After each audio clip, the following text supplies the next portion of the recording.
The air smelled of expensive perfume, fresh flowers, and old money. And in the middle of all that wealth stood me, Nathan Cole, a man who had spent nearly 10 years chasing an idea most people believed would never work. I wasn't broke. I wasn't unemployed. I wasn't irresponsible. But compared to everyone surrounding us that evening, I looked like a failure. At least that's what they saw. They didn't see the thousands of hours I had spent inside workshops. They didn't see the prototypes.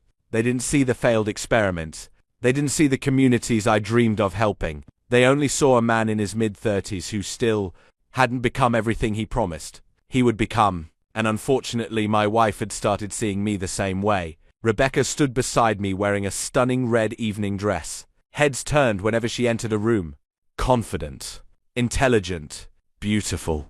The kind of woman who could command attention without even trying. Years earlier, she had been my biggest supporter. Back when my dream was still exciting. Back when sacrifice felt temporary. Back when we both believed success was right around the corner. But dreams age differently than people. And after enough years pass, excitement can slowly become exhaustion. I noticed it happening little by little. The conversations became shorter. The smiles became less frequent. The questions became sharper. How much longer? When will it start making money? How many more years are we supposed to wait? Questions I never seemed able to answer. Not because I didn't want to, because I honestly didn't know. Building something meaningful rarely comes with a schedule. Unfortunately, bills do. Rebecca had spent years watching friends move forward. They bought larger homes. They traveled. They started families. They built comfortable lives. Meanwhile, I spent evenings staring at engineering diagrams and prototype designs. Every spare dollar went back into research. Every setback required more time, more money, more patience. The one thing Rebecca was rapidly running out of. That evening began like dozens before it, with forced smiles, polite conversations, an invisible tension. How's the company going, Nathan? The question came from a private equity executive standing near the fountain. His smile looked friendly. His eyes didn't. I recognized the expression immediately. People always ask about your dreams when they secretly expect them to fail. It's progressing, I said. He nodded. The way people nod when they don't believe a word you've said. Still working on those filtration systems? Yes. 10 years now, isn't it? A few people nearby chuckled. Not loudly, just enough. I smiled politely. Something like that. He lifted his glass. Persistence is admirable. Translation. You should have quit years ago. The group moved on. I pretended not to care. Rebecca didn't. I saw the embarrassment flash across her face. It lasted only a second. But it was there. The same look I had noticed more frequently during the previous year. The look that said she was tired of defending me. Tired of explaining me. Tired of believing in something nobody else believed in. The evening continued. More conversations. More subtle judgments. More reminders that I wasn't where people expected me to be. Then came the final straw. We joined a table occupied by several successful entrepreneurs. One of them had recently sold his company for nearly $80 million.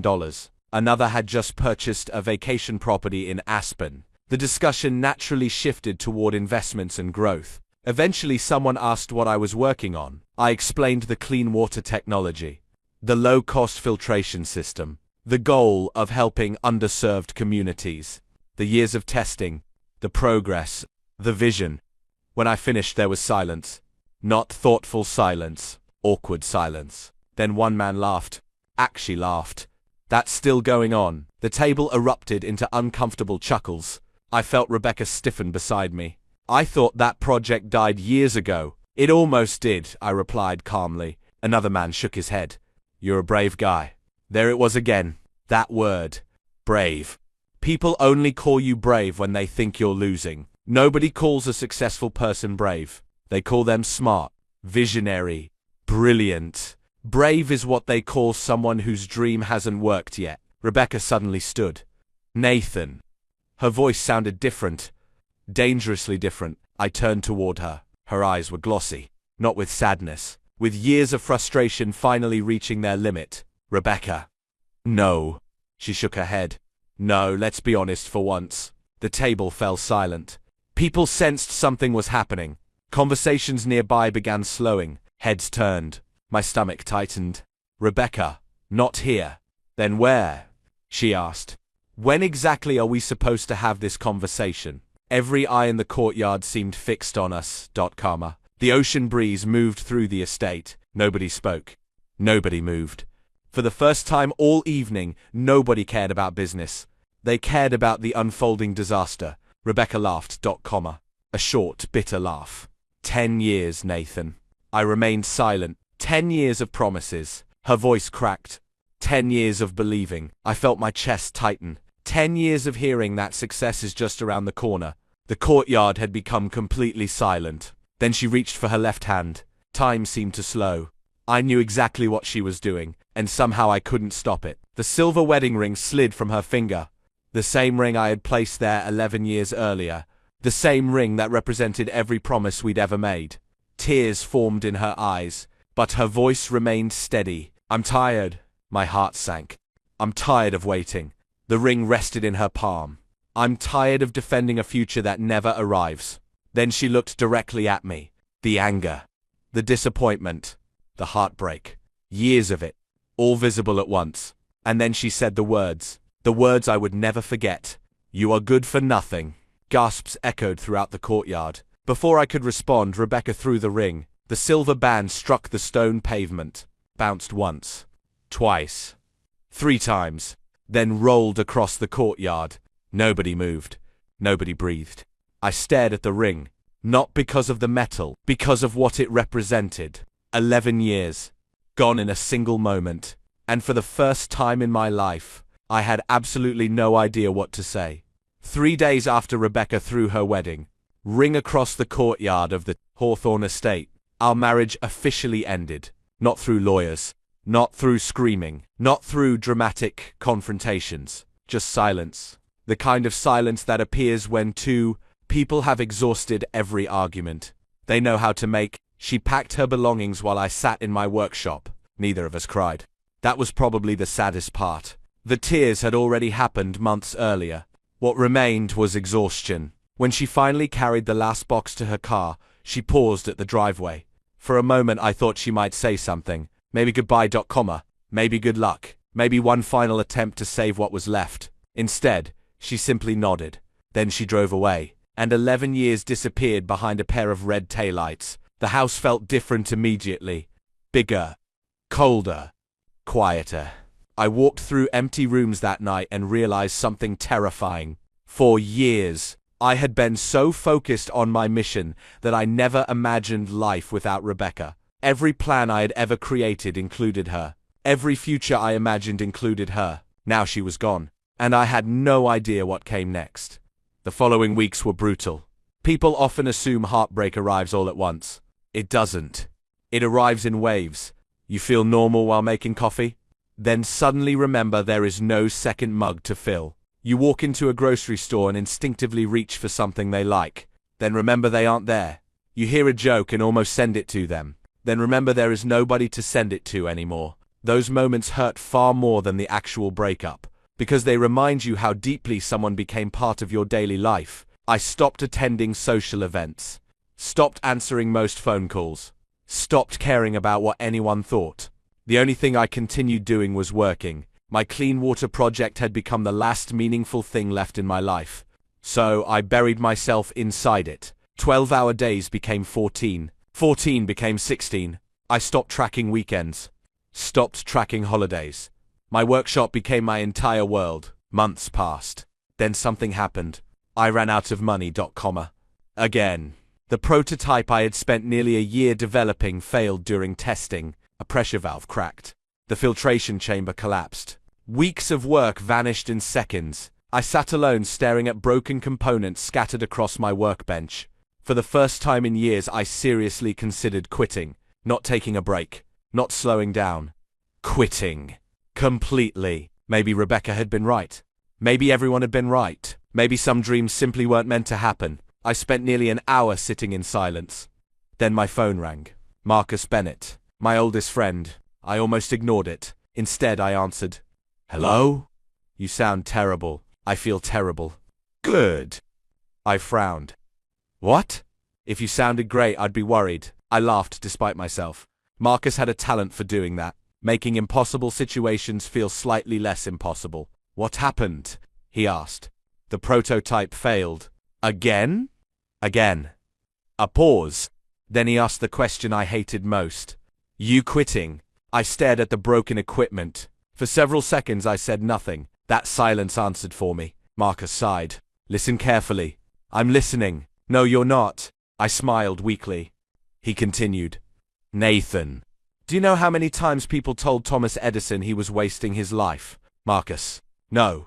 Answer. I don't know. Neither do I. He laughed.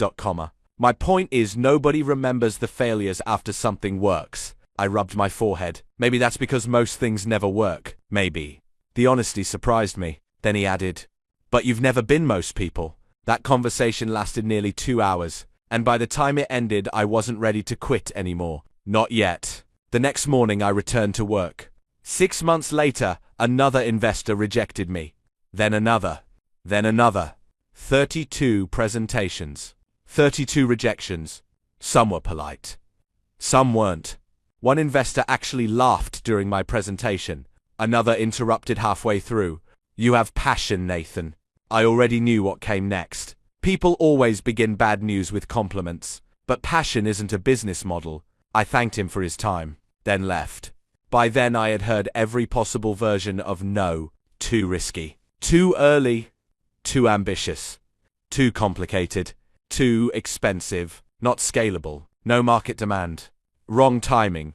Wrong strategy. Wrong industry.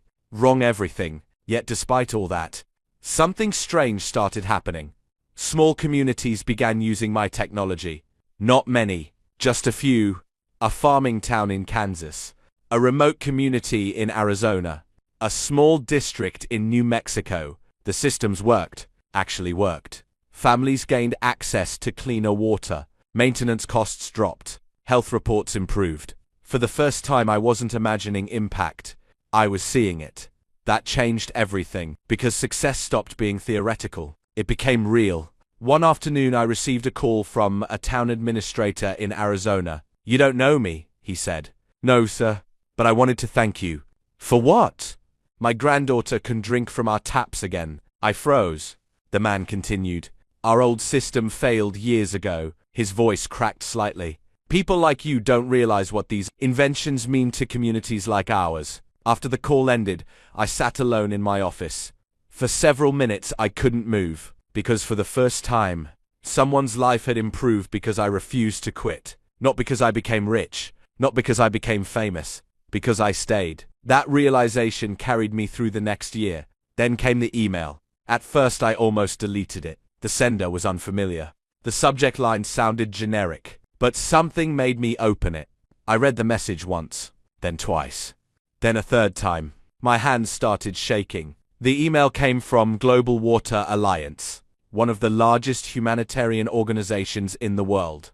They had been monitoring clean water innovations across North America. Someone had recommended my work. They wanted a meeting. I honestly thought it was fake. After years of rejection, hope felt suspicious. Still, I replied. 2 weeks later, I found myself sitting inside a conference room overlooking Manhattan. 5 executives occupied the opposite side of the table. For nearly 3 hours they questioned me.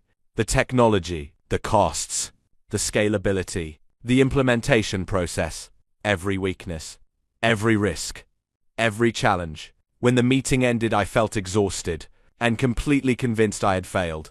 3 days later my phone rang. I recognized the number immediately. My heart pounded. Hello? A woman's voice responded. Mr. Cole. Yes. This is Global Water Alliance. I stood, suddenly unable to sit still. We've completed our evaluation. I waited. The next few seconds felt like hours. Then she said, we would like to move forward. I closed my eyes, unable to speak. We believe your technology has the potential to help millions of people. Millions. The word echoed inside my head. Not thousands, not hundreds. Millions. After the call ended, I contacted Marcus immediately. He answered on the first ring. What happened? We got it. Silence. Then. No. Yes. Another pause. Then I heard him shouting. Actually shouting. I laughed harder than I had laughed in years. Because for the first time, The dream wasn't surviving anymore. The dream was growing fast. Faster than anything I had imagined. And 6 months later, when the first national deployment reports arrived, I stared at the numbers on my screen in disbelief. Then I checked them again. And again. Because there was no way they could be correct. Yet they were. The technology had reached more communities in 6 months than I had expected in 5 years. Demand was exploding. Partnership requests were arriving daily. Universities wanted research access. Government agencies wanted meetings. And for the first time in my entire life, the world was finally paying attention. But I had no idea that someone else was about to notice too. Someone who hadn't spoken to me in nearly 3 years. Someone whose face I still remembered every time I looked at an empty spot on my finger. Rebecca. And when she finally saw what was happening, everything would change. The first time I saw my company mentioned on national television, I almost missed it. The television mounted on the wall of my office wasn't even there for entertainment. It had been installed for presentations and video conferences. That afternoon, I was reviewing deployment reports from Colorado, when one of my employees knocked on the door. Nathan. I looked up. She was smiling. Actually smiling. What happened? Without saying a word, she pointed toward the television. I turned.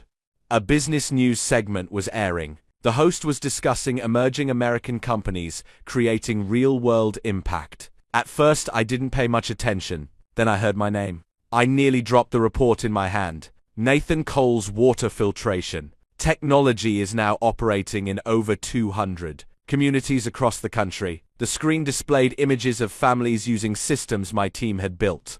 Schools, hospitals, small towns, places that had struggled for years. For a moment I couldn't move, not because I was proud, because I was overwhelmed.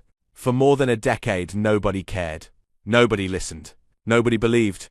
Now suddenly millions of people were hearing about work that had once existed only inside a cramped workshop.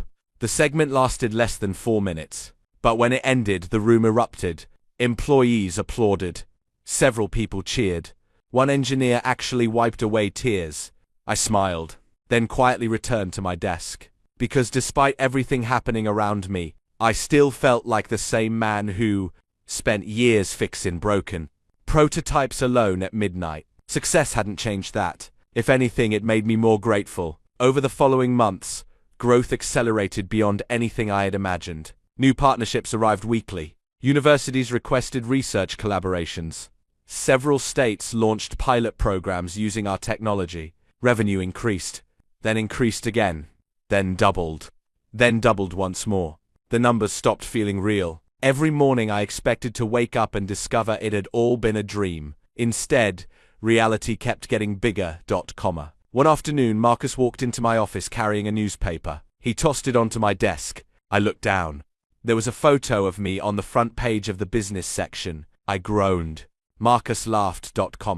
Normal people frame those. I hate photographs. You hate attention. Same thing. He sat across from me. For a moment, neither of us spoke. Then he smiled. You know what's funny? What? 3 years ago, people were asking when you were finally going to quit. I laughed. Yeah. Now they're asking how they can invest. That was the strange thing about success. The work didn't change. The person didn't change. Only people's perception changed. The same idea that once sounded ridiculous suddenly sounded brilliant. The same man once called unrealistic suddenly became visionary. I learned something important during that period. Most people don't judge reality. They judge momentum. They don't ask where you're going. They ask where it looks like you're going. And once the world decides you're winning, everyone wants a front row seat. Around that time, invitations started arriving. Business conferences, innovation summits, industry panels, leadership events. At first I declined most of them. Public speaking had never interested me. But eventually I accepted a few. One event led to another, then another. Before long, I found myself sitting across from television, hosts discussing entrepreneurship and innovation. The interviews were surprisingly simple. Everyone wanted to know the same thing. What kept you going? I always gave the same answer. Purpose. Not money, not recognition, purpose. Because there had been years when money didn't exist. Recognition certainly didn't exist, but purpose remained. and purpose is what survives when everything else disappears. One evening, after finishing an interview in Chicago, I returned to my hotel room and found hundreds of unread messages waiting on my phone. Most were congratulations. Some came from people I hadn't heard from in years. Former classmates, old neighbors, distant relatives, people who had completely disappeared during the difficult years. Now suddenly they remembered I existed. I responded to a few, ignored most.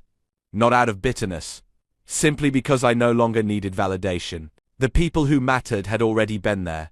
Marcus, my team, the communities we served. Everyone else was background noise. Meanwhile, several states away, someone else was hearing my name more frequently. Rebecca. At first she ignored it. A passing mention from a colleague. A news article shared online. A podcast recommendation. Nothing that seemed important. After all, she had spent years hearing about my project. Why would this be different? So she continued living her life, building her career, focusing on her own goals. Until one evening changed everything. Rebecca was traveling for work. Her flight had been delayed. She found herself sitting inside an airport lounge waiting for a late departure. The lounge television happened to be tuned to a national business network. She wasn't really paying attention. Most travelers weren't. People stared at phones.com, laptops, coffee cups. Then the screen changed. A familiar face appeared. My face. At first she thought she was imagining it. Then the interviewer spoke, and joining us today is Nathan Cole, founder and CEO of Aquanova Systems. Rebecca reportedly froze. Completely. The coffee cup in her hand stopped halfway to her lips. For nearly 15 minutes she watched the interview. Every answer. Every question. Every statistic. Every achievement. Communities served. Partnerships formed. Lives improved. National expansion.com. Industry recognition.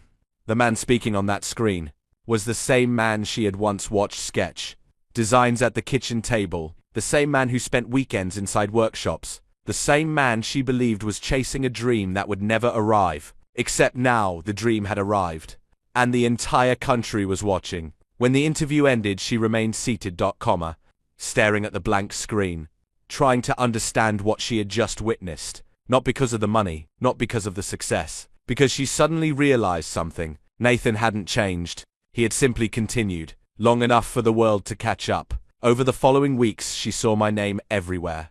Articles, videos, podcasts, conference announcements, and every new appearance confirmed the same reality. The mission had worked. Against all odds, it had worked. Then came the phone call that changed my life once again. It arrived on a Tuesday morning. I almost ignored it because I was reviewing engineering reports. Fortunately, I answered. The woman on the other end introduced herself. She worked for Forbes. Initially, I assumed someone was playing a joke. Then she explained why she was calling. For months, their editorial team had been researching entrepreneurs creating measurable impact across America. They wanted to feature my story, not as a small article, as something much bigger. I thanked her politely, then spent the next hour convincing myself it wasn't real. Marcus laughed when I told him, "You know what's coming, right?" "No. You're about to become impossible to avoid." Unfortunately, he was right. The interviews intensified. The requests multiplied. The attention exploded. Yet through all of it, I remained focused on one thing. The mission, the communities, the technology. Everything else felt temporary. Then one morning, Forbes released its annual feature. The article went live shortly after sunrise. I was in the office before anyone else when Marcus burst through the door. He wasn't walking. He was practically running. "Nathan." I looked up. "What?" He tossed a magazine onto my desk. The cover slid across the surface. I stared at it. For several seconds I couldn't breathe, because there I was. My photograph. My name. My story. Printed on the cover. The headline celebrated innovators transforming lives through purpose-driven entrepreneurship.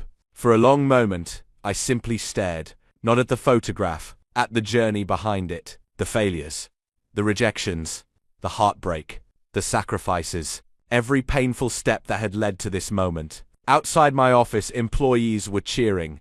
Phones were ringing non-stop. Messages were flooding in. Across the country, people were sharing the article, reading the story, talking about the company. And somewhere looking at that same cover, Rebecca finally understood. The dream she once believed would never arrive had become larger than either of us could have imagined. And neither of us knew that fate was quietly arranging one final meeting. A meeting that would happen months later, not to reopen old wounds, but to finally bring peace to a chapter both of us had carried for years. The Forbes cover changed my life, but not in the way most people imagined. The money was nice, comma. The recognition was nice. The interviews, the conferences, the invitations from people who once ignored me, all of that was nice too. But none of those things brought me the greatest reward. The greatest reward was peace. For years I had lived with uncertainty. For years I had wondered whether all the sacrifices would mean anything. For years I had questioned myself every time a prototype failed, every time an investor rejected me, and every time someone told me my dream was unrealistic. Now, for the first time in a very long time, those questions were gone. I no longer needed proof. I no longer needed approval. I no longer needed anyone to tell me I was enough. I already knew. 3 months after the Forbes article was released, I was invited to speak at the National Innovation Summit in Washington, D.C. More than 4,000 people attended. Entrepreneurs, students, investors, engineers, business leaders, people from all over the country. As I waited backstage reviewing my notes, an event coordinator approached me. "Mr. Cole, someone would like to see you before your presentation." I assumed it was another reporter. Instead, when I turned around, I saw Rebecca. For a moment, neither of us spoke. Years had passed since the night she threw her wedding ring across the courtyard. Years since our marriage ended. Years since we had gone our separate ways. She smiled first. "Hi, Nathan." I smiled back. "Hi, Rebecca." There was no anger between us, no resentment, no bitterness, just two people who had once shared a life together. "You've done well," she said. "Thank you." She laughed softly. "That's probably the understatement of the century." I smiled. She looked at me for a moment before continuing. "You know, when I saw your face on Forbes, I didn't feel jealous." I remained silent. I felt proud. The honesty in her voice surprised me. "I mean it," she continued. "I was sitting in an airport when your interview appeared on television. I watched the entire thing." I laughed. "I've heard that interview wasn't bad." "It wasn't." Her eyes became thoughtful. "The thing that impressed me wasn't your success." "What was it?" "The fact that you never gave up." For a moment, neither of us spoke. Then she shook her head. "I spent years believing you were chasing something impossible." I nodded. "I know. And I was wrong." The words were simple, but they carried weight. Not because I needed to hear them, because they were sincere. She wasn't apologizing to get something. She wasn't trying to come back. She wasn't asking for another chance. She was simply acknowledging the truth. "You became exactly who you said you would become," she said. I smiled. "Not exactly." She raised an eyebrow. "No." I shook my head. "I became someone stronger." That made her smile. "I believe that." A few moments later, she extended her hand. "Congratulations, Nathan." I shook it. "Thank you, Rebecca." She nodded. "I'm genuinely happy for you. And I'm happy you're doing well too." For the first time, her smile reached her eyes. Then she stepped back. "No regrets today." I looked at her. "None." She thought for a second. Then she answered honestly. "Only one." "What is it?" I wish I had understood sooner that some dreams take longer than others. I nodded. "That's a lesson most people learn too late." She smiled one last time. Then she walked away. And that was it. No dramatic ending. No reunion. No second chance. Just respect. Just closure. Just two people finally understanding each other. A few minutes later, I walked onto the stage. Thousands of people filled the auditorium. The applause echoed through the room. As I stood behind the podium, I looked across the audience and thought about the journey, the failures, the sacrifices, the lonely nights, the doubts, the setbacks. Every painful moment had helped shape the person standing there. Then I began speaking. "People think success changes your life." The room became quiet. "But success is not what changes your life." I paused. "Persistence changes your life." The audience listened carefully. Most people quit when progress becomes invisible. Most people stop when results take too long. Most people abandon their dreams because they expect certainty before they continue. I looked around the room. But certainty comes after commitment, not before it. Several people nodded. I continued. If there is one lesson my journey has taught me, it is this: never allow another person's opinion to define your future. The room remained silent. People can only judge what they see today. They cannot see what you might become tomorrow. I paused again. Sometimes the difference between failure and success is simply staying in the game longer than everyone expects. The audience erupted into applause. As I stood there, I realized something important. The greatest achievement of my life was never appearing on the Forbes list. It was becoming the kind of person who refused to quit when quitting would have been easier, because money fades, fame fades, recognition fades, but character remains. And in the end, the most valuable thing you build is not a company, it's yourself. This story teaches that success is rarely instant and that meaningful goals often require years of patience, sacrifice, and resilience. Nathan's journey shows the importance of staying committed to a purpose even when others doubt you. It also reminds us not to judge people based on their current circumstances, because potential is often invisible. The story encourages perseverance, self-belief, emotional maturity, and the understanding that true success is measured by impact, growth, and character.